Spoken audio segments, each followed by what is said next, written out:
अथ देव्याः कवचम्। ॐ अस्य श्रीचण्डीकवचस्य ब्रह्मा ऋषिः अनुष्टुप् छन्दः चामुण्डा देवता अङ्गन्यासोक्तमातरो बीजं दिग्बन्धदेवतास्तत्त्वं श्रीजगदम्बा प्रीत्यर्थे देव्याः कवचपाठे विनियोगः। ॐ नमश्चण्डिकायै। मार्कण्डेय उवाच। ॐ यद्गुह्यं परमं लोके सर्वरक्षाकरं नृणां यन्न कस्यचिदाख्यातं तन्मे ब्रूहि पितामह। ब्रह्मोवाच। अस्ति गुह्यतमं विप्र सर्वभूतोपकारकं देव्यास्तु कवचं पुण्यं तच्छृणुष्व महामुने। प्रथमं शैलपुत्रे च द्वितीयं ब्रह्मचारिणी तृतीयं चन्द्रघण्टेति कूष्माण्डेति चतुर्थकं पञ्चमं स्कन्दमातेति षष्ठं कात्यायनीति च सप्तमं कालरात्रेति महागौरीति चाष्टमं नवमं सिद्धिदात्रे च नवदुर्गाः प्रकीर्तिताः। उक्तान्येतानि नामानि ब्रह्मणैव महात्मना अग्निना दह्यमानस्तु शत्रुमध्ये गतो रणे विषमे दुर्गमे चैव भयार्ताः शरणं गताः न तेषां जायते किञ्चिद् शुभं रणसङ्कटे नापदं तस्य पश्यामि शोकदुःखभयं नहि। यस्तु भक्त्या स्मृता नूनं तेषां वृद्धिः प्रजायते ये त्वां स्मरन्ति देवेशे रक्षसे तान्न संशयः। प्रेतसंस्था तु चामुण्डा वाराही महिषासना ऐन्द्रिगजसमारूढा वैष्णवी गरुडासना माहेश्वरी वृषारूढा कौमारी शिखिवाहना लक्ष्मीः पद्मासना देवी पद्महस्ता हरिप्रिया श्वेतरूपधरा देवी ईश्वरी वृषवाहना ब्राह्मी हंससमारूढा सर्वाभरणभूषिता इत्येता मातरः सर्वाः सर्वयोगसमन्विताः नानाभरणशोभाढ्या नानारत्नोपशोभिताः दृश्यन्ते रथमारूढा देव्यः क्रोधसमाकुलाः शङ्खं चक्रं गदां शक्तिं हलं च मुसलायुधं खेटकं तोमरं चैव परशुं पाशमेव च कुन्तायुधं त्रिशूलं च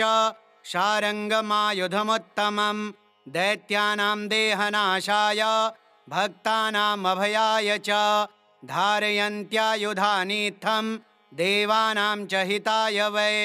नमस्तेस्तु महारौद्रे महाघोरपराक्रमे महाबले महोत्साहे महाभयविनाशिनी त्राहि मां देवि दुष्प्रेक्षे शत्रूणां भयवर्धिनी प्राच्यां रक्षतु मामैन्द्रे आग्नेय्यामग्निदेवता दक्षिणेवतु वाराहे नैऋत्यां खड्गधारिणी प्रतेच्यां वारुणी रक्षेत् वायव्यां मृगवाहिनी उदीच्यां पातु कौमारी ऐशान्यां शूलधारिणी ऊर्ध्वं ब्रह्माणि मे रक्षेत् धस्ताद्वैष्णवी तथा एवं दश दिशो रक्षेत् चामुण्डा शववाहना जया मे चाग्रतः पातु विजया पातु पृष्ठतः अजिता वामपार्श्वे तु दक्षिणे चापराजिता शिखामुद्योतिनी रक्षे धूमामूर्ध्नि व्यवस्थिता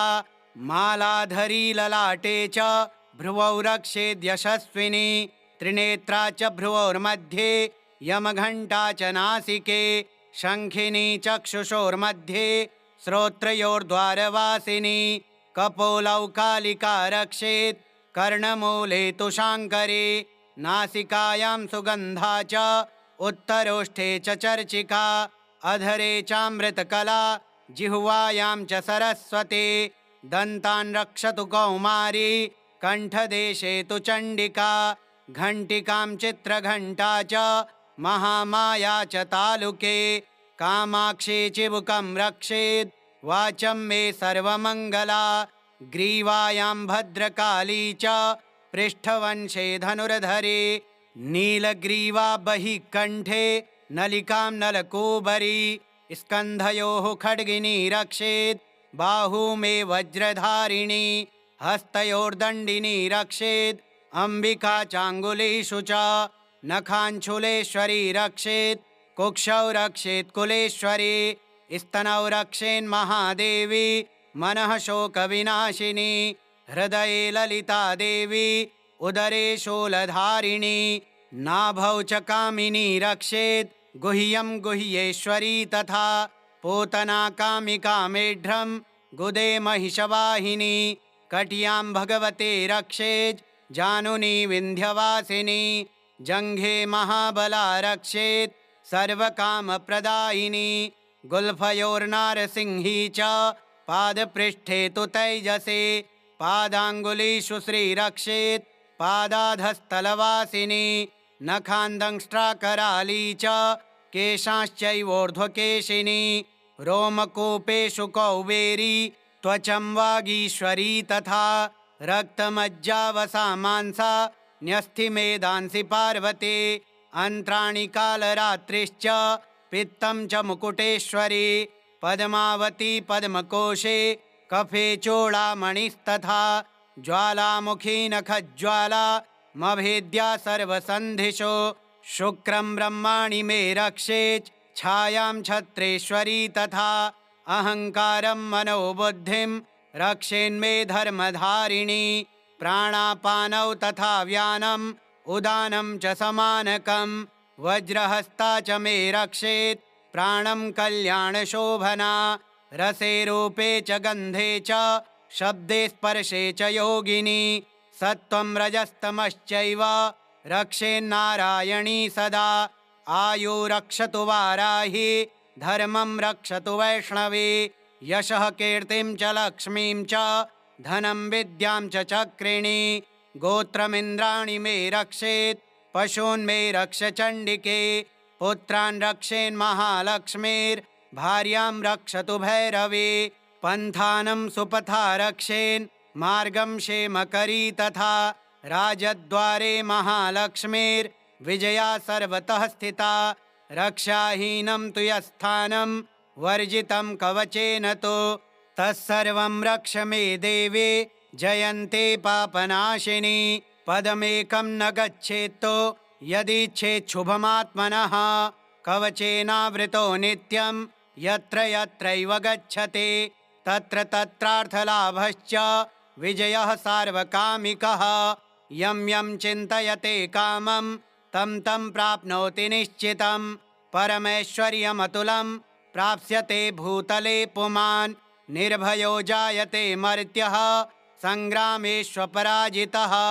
त्रैलोक्ये तु भवेत् पूज्यः कवचेनावृतः पुमान् इदं तु देव्याः कवचं देवानामपि दुर्लभं यः पठेत् प्रयतो नित्यं त्रिसन्ध्यं श्रद्धयान्वितः दैवी कला भवेत् तस्य त्रैलोक्येष्वपराजितः जीवेद्वर्षशतं साग्रमपमृत्युविवर्जितः नश्यन्ति व्याधयः सर्वे लोता विस्फोटकादयः स्थावरं जङ्गमं चैव कृत्रिमं चापि यद्विषम् अभिचाराणि सर्वाणि मन्त्रयन्त्राणि भूतले भूचराः खेचराश्चैव जलजाश्चोपदेशिकाः सहजा कुलजा माला डाकिनी शाकिनी तथा अन्तरिक्षचरा घोरा डाकिन्यश्च महाबलाः ग्रहभूतपिशाचाश्च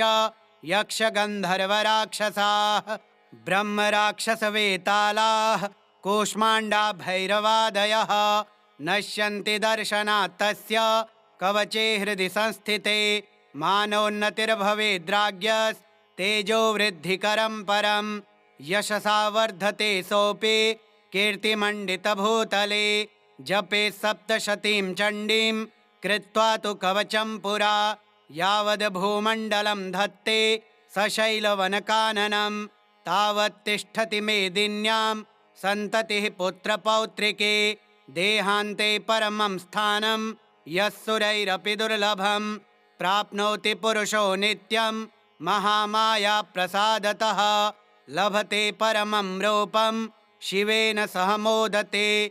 ॐ श्रीदेव्याः कवचं श्रीदुर्गार्पणमस्तु। ॐ श्रीदुर्गायै नमः। अथार्गलास्तोत्रम्। ॐ अस्य श्री अर्गलास्तोत्रमन्त्रस्य विष्णुर्ऋषिः अनुष्टुप् छन्दः श्रीमहालक्ष्मीर्देवता श्रीजगदम्बा प्रीतये अर्गलास्तोत्रपाठे विनियोगः। ॐ नमश्चण्डिकायै। मार्कण्डेय उवाच।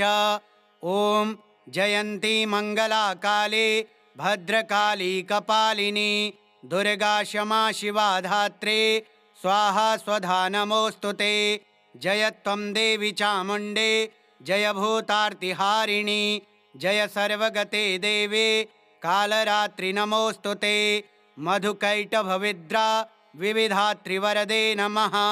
रूपं देहि जयं देहि यशो देहि दिशो जहि महिषासुरनिर्नाशे भक्तानां सुखदे नमः। रूपं देहि जयं देहि यशो देहि दिशो जहि रक्तबीजवधे देवे चण्डमुण्डविनाशिनी। रूपं देहि जयं देहि यशो देहि दिशो जहि शुम्भस्यैव निशुम्भस्य धूम्राक्षस्य च मर्दिनी। रूपं देहि जयं देहि यशो देहि दिशो जहि वन्दिताङ्घ्रियुगे देवे सर्वसौभाग्यदायिनी। रूपं देहि जयं देहि यशो देहि दिशो जहि अचिन्त्यरूपचरिते सर्वशत्रुविनाशिनी। रूपं देहि जयं देहि यशो देहि दिशो जहि न तेभ्यः सर्वदा भक्त्या चण्डिके दुरितापहे। रूपं देहि जयं देहि यशो देहि दिशो जहि स्तुवद्भ्यो भक्तिपूर्वं त्वां चण्डिके व्याधिनाशिनी।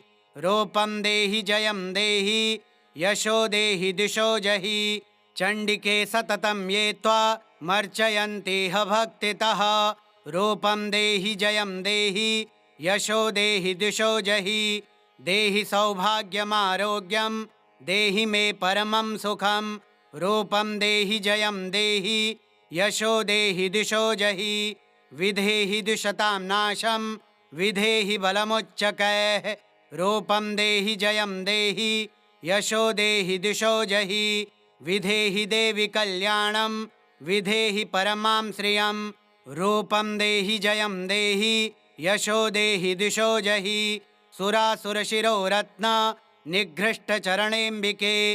रूपं देहि जयं देहि यशो देहि दिशो जहि विद्यावन्तं यशस्वन्तं लक्ष्मीवन्तं जनं कुरु। रूपं देहि जयं देहि यशो देहि दिशो जहि प्रचण्डदैत्यदर्पघ्ने चण्डिके प्रणताय मे। रूपं देहि जयं देहि यशो देहि दिशो जहि चतुर्भुजे चतुर्वक्त्र संस्तुते परमेश्वरे। रूपं देहि जयं देहि यशो देहि दिशो जहि कृष्णेन संस्तुते देवे शश्वद्भक्त्या सदाम्बिके। रूपं देहि जयं देहि यशो देहि दिशो जहि हिमाचलसुतानाथ संस्तुते परमेश्वरे। रूपं देहि जयं देहि यशो देहि दिशो जहि इन्द्राणीपति सद्भाव पूजिते परमेश्वरे। रूपं देहि जयं देहि यशो देहि दिशो जहि इन्द्राणीपति सद्भाव पूजिते परमेश्वरे। रूपं देहि जयं देहि यशो देहि दिशो जहि देवी प्रचण्ड दोर्दण्ड दैत्यदर्प विनाशिनी। रूपं देहि जयं देहि यशो देहि दिशो जहि देवी भक्तजनोद्दाम दत्तानन्दोदयेऽम्बिके। रूपं देहि जयं देहि यशो देहि दिशो जहि पत्नीं मनोरमां देहि मनोवृत्तानुसारिणीं तारिणीं दुर्गसंसार सागरस्य कुलोद्भवाम्। इदं स्तोत्रं पठित्वा तु महास्तोत्रं पठेन्नरः स तु सप्तशती संख्या वरमाप्नोति सम्पदाम्। ॐ श्रीदेव्यार्गलास्तोत्रम् श्रीदुर्गार्पणमस्तु। ॐ श्रीदुर्गायै नमः। अथ कीलकम्। ॐ अस्य श्रीकीलकमन्त्रस्य शिवऋषिः अनुष्टुप् छन्दः। श्रीमहासरस्वती देवता श्रीजगदम्बा प्रीत्यर्थे कीलकस्तोत्रपाठे विनियोगः। ॐ नमश्चण्डिकायै। मार्कण्डेय उवाच।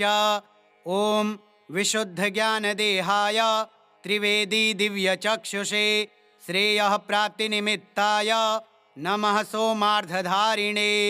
सर्वमेतद्विजानीयान् मन्त्राणामभिकीलकम् सोऽपि क्षेममवाप्नोति सततं जाप्य तत्परः। सिद्ध्यन्त्युच्चाटनादीनि वस्तूनि सकलान्यपि एतेन स्तुवतां देवी स्तोत्रमात्रेण सिद्ध्यते। न मन्त्रो नौषधं तत्र न किञ्चिदपि विद्यते विना जाप्येन सिद्ध्येत सर्वमुच्चाटनादिकं। समग्राण्यपि सिद्ध्यन्ते लोकशङ्कामिमां हरः। कृत्वा निमन्त्रयामास सर्वमेवमिदं शुभम्।